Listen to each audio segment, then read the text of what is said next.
Hotep. Aujourd'hui, je vais vous raconter l'histoire de Mispa, devenue une Erusus. C'est une histoire tirée du livre Ceux qui sortent dans la nuit, de Mauplon. Bonne écoute!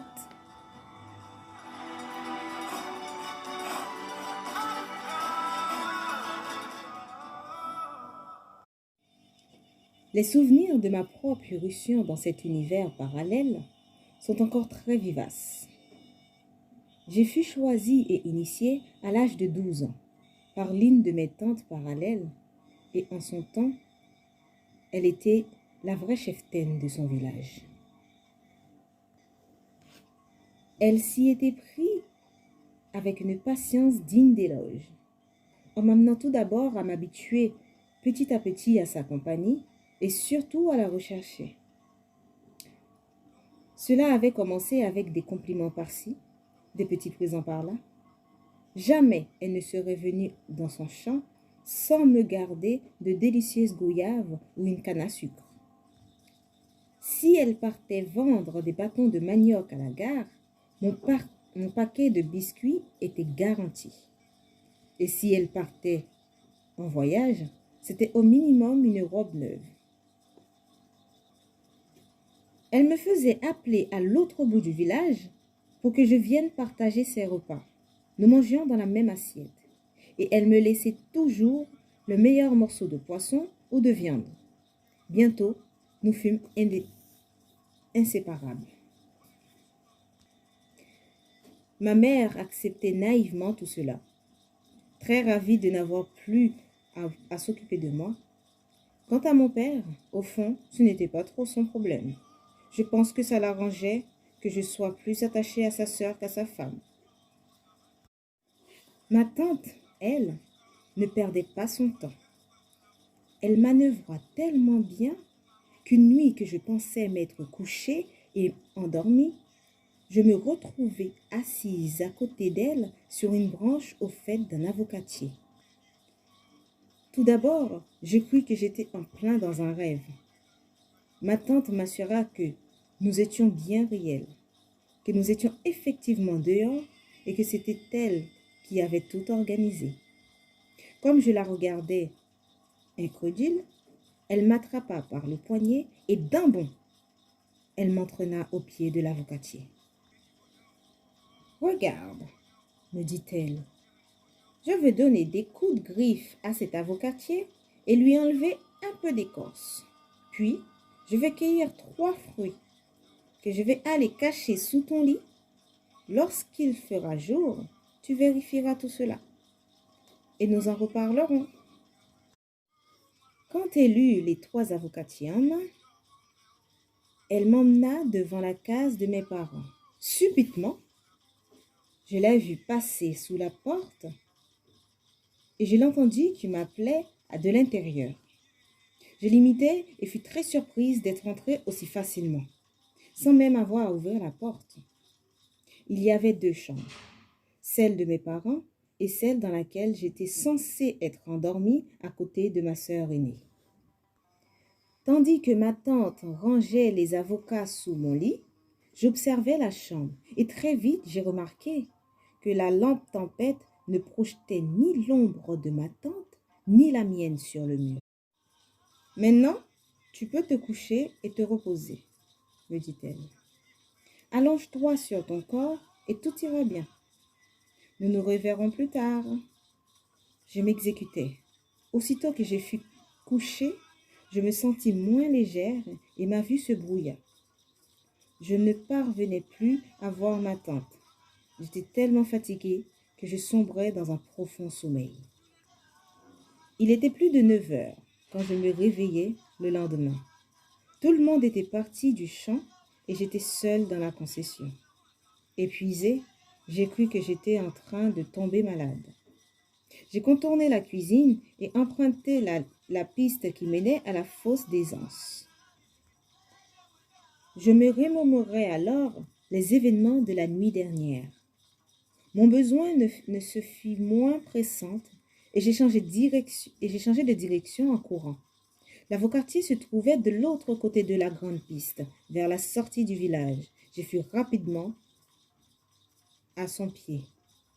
Son tronc avait été gratté, comme si l'on s'était servi d'une machette, et des morceaux d'écorce gisaient par terre. J'ai foncé vers ma chambre.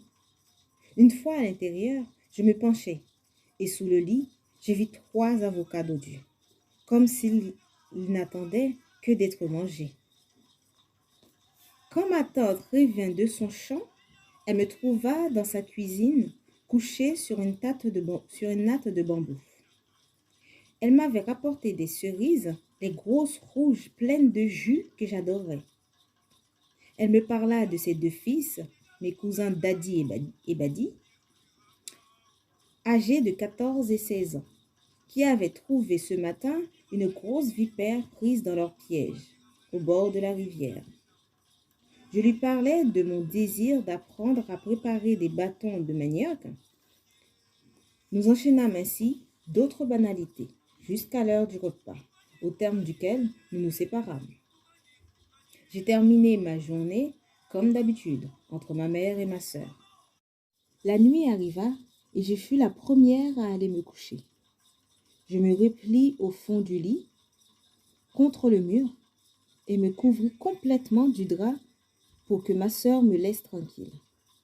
Le sommeil me happa sans tarder, et pendant un moment, ce fut le trou noir.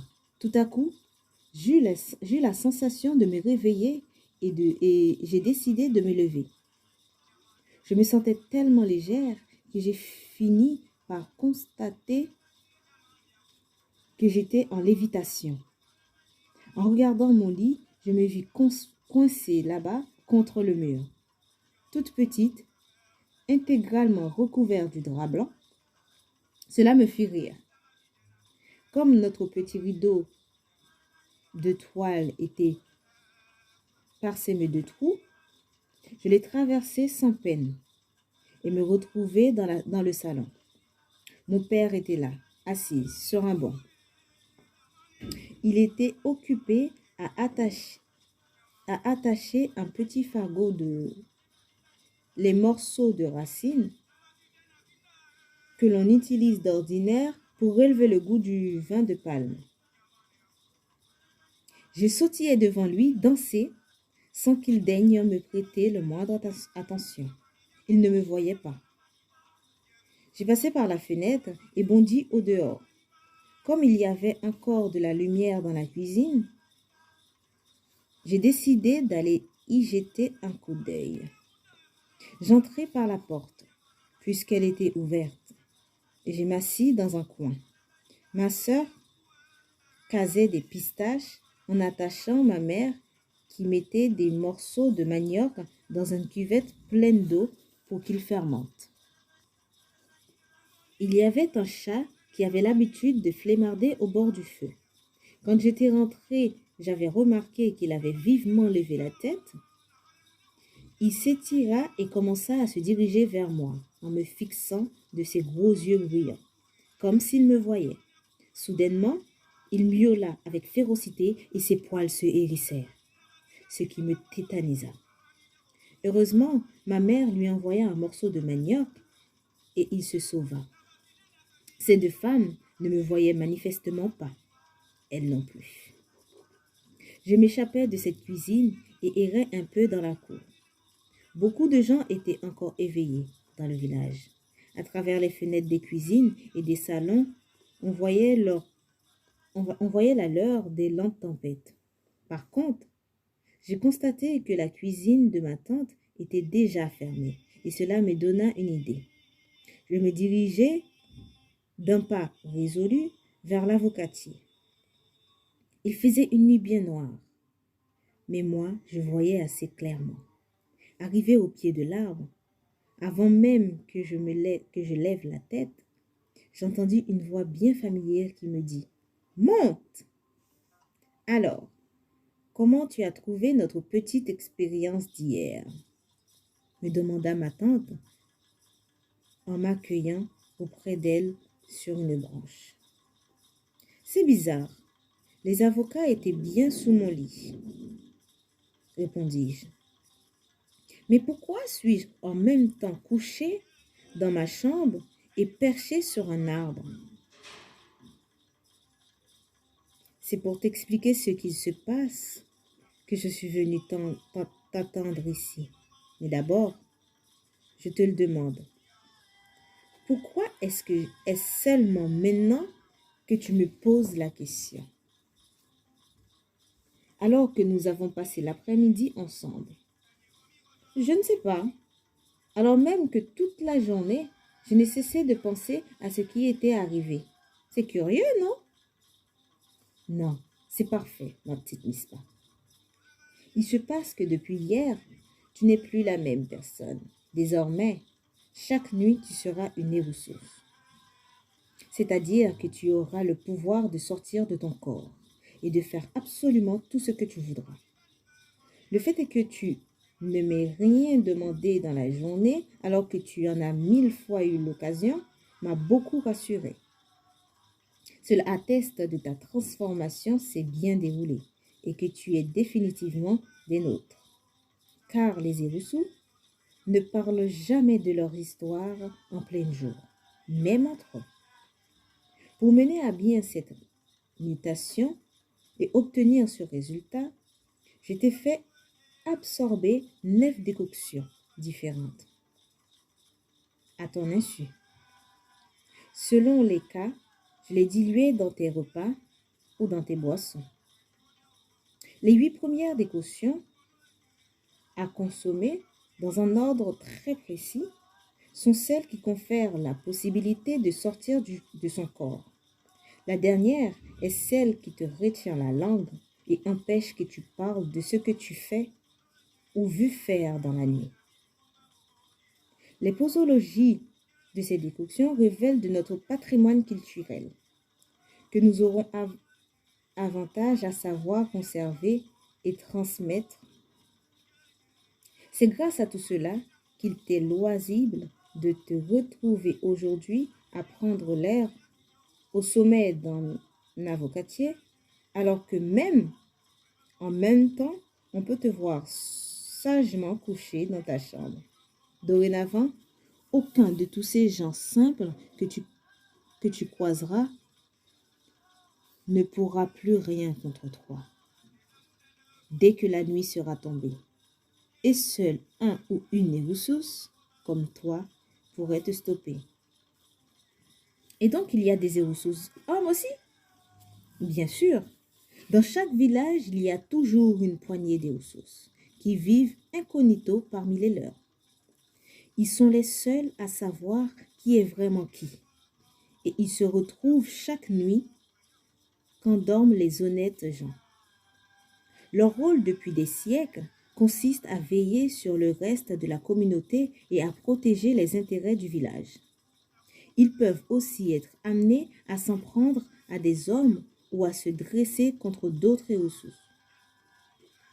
En cela réside la noblesse du statut des Néroussos, même s'il y en a qui s'écartent parfois du droit chemin. Depuis hier, tu as pu toucher du doigt quelques-unes des capacités qui sont celles d'un Nérousso. L'invisibilité devant les hommes, l'extrême mobilité, la force physique, l'élasticité.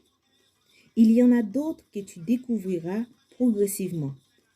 Et il s'agira alors pour toi de travailler pour améliorer ton potentiel, l'idéal étant que tu parviennes correctement à contrôler toutes tes forces. Lorsque tu arriveras par toi-même à savoir comment se retient de sortir dans la nuit, quand on n'en éprouve pas le besoin, alors tu seras mature. Je ne serai donc pas obligée de sortir toutes les nuits. Pour le moment, tu seras dehors toutes les nuits. Et ce sera automatiquement puisque tu en es à tes débuts. Dès qu'il fera nuit, tu ressentiras l'impérieux besoin d'aller te coucher. Et aussitôt que tu auras fermé l'œil, le processus se déclenchera. C'est peut-être inquiétant, mais il faut savoir retenir le bon côté de chaque chose. Cela te donnera le temps de t'exercer et de t'aguerrir. Car, crois-moi, il y a beaucoup à apprendre. Moi-même qui te parle, j'ai dû sortir pendant 5 ans, nuit après nuit, sans en manquer une seule.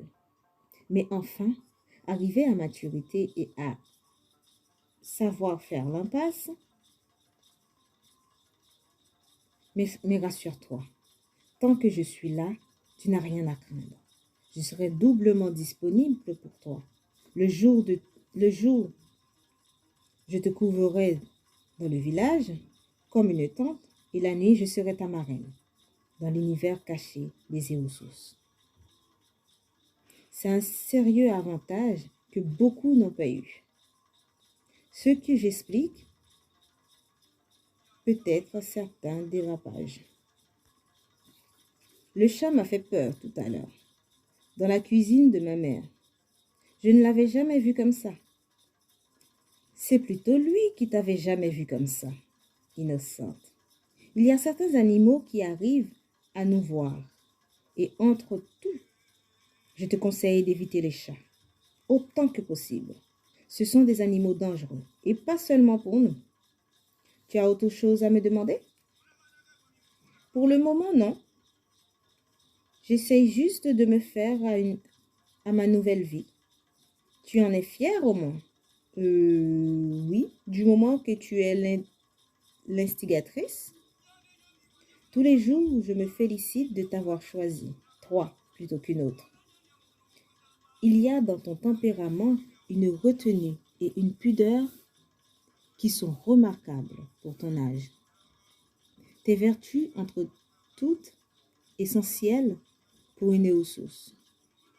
J'espère que tu ne changeras pas en grandissant. Bon, il est temps que tu rentres. Tu n'es pas encore assez forte pour tenir toute la nuit dehors. Redescendons, que je puisse te raccompagner avant d'aller palabrer avec des amis.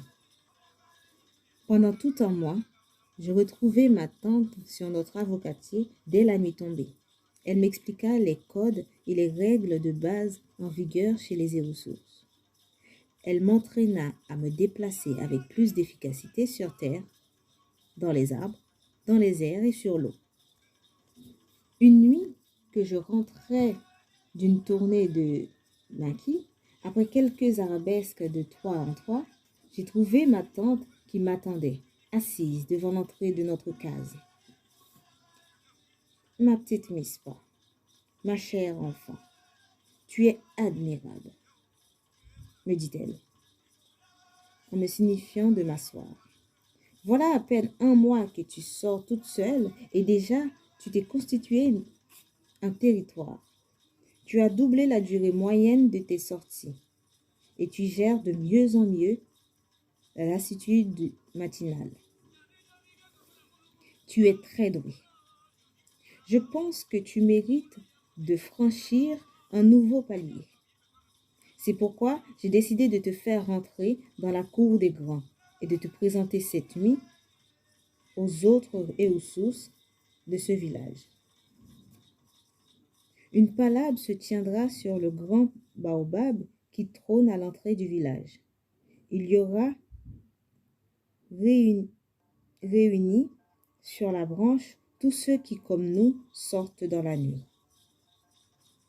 Ce sera pour toi l'occasion de rencontrer des gens que tu connaissais autrement.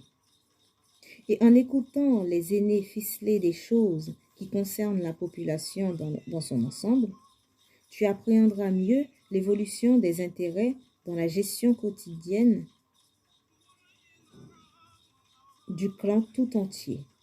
Maintenant partons. Je préfère qu'on arrive avant les autres.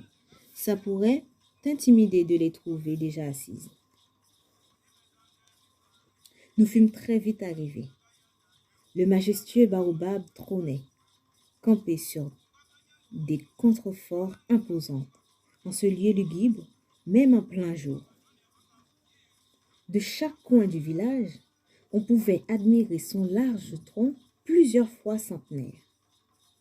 Je m'installai à côté de ma tante sur une branche tentaculaire, perché à une telle hauteur que je dus fermer les yeux. Saisi par le vertige, j'avais l'impression que les cases et les autres arbres tournoyaient autour de nous. Soudain, j'ai perçu de nombreuses silhouettes sur les branches voisines et même une personne assise juste à côté de moi. Tous commencèrent par se regarder attentivement les uns les autres en silence, comme s'ils se voyaient pour la première fois. Il fut de même et je les reconnus tous. C'étaient des gens ordinaires du village. Il y avait même un diacre, celui qui nous enseignait chaque dimanche des comptines religieuses au prépubère. Nous étions 11 sur le baobab, dont 4 hommes. La première chose que j'en déduisais fut qu'il y avait dans le village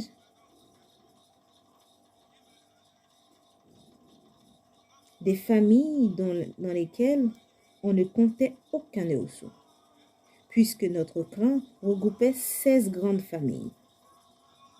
J'attendais que l'on me pousse au centre de l'assemblée pour me présenter solennellement, ou que l'on demande à ma tante de le faire à ma place, comme cela se passe d'ordinaire pendant les palabres. En vain. Ils commencèrent les délibérations en m'ignorant comme si j'étais transparente pour eux.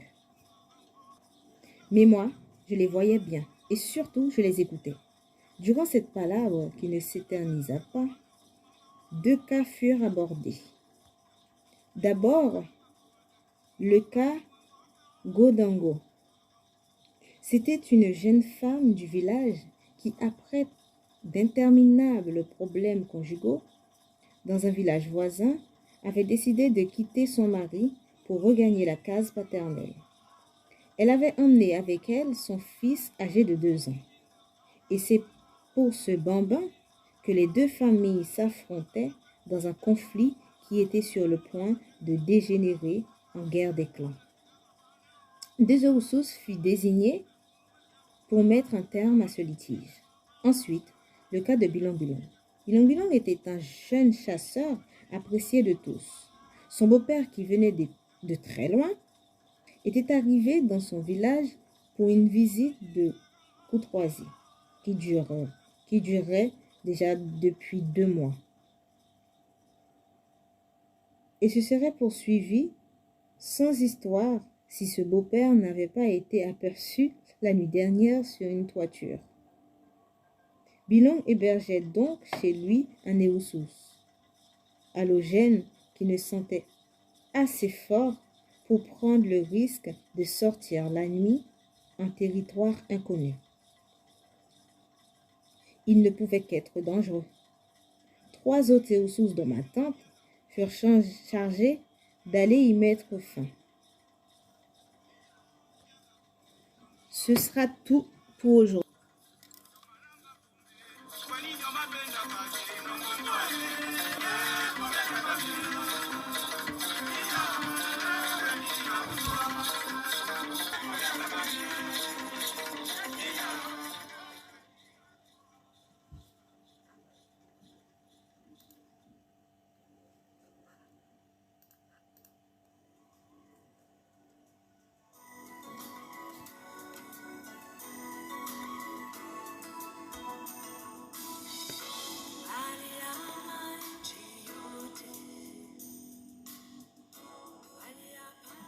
Cette histoire vous a été narrée par la prêtresse Chédou de l'école initiatique Camille.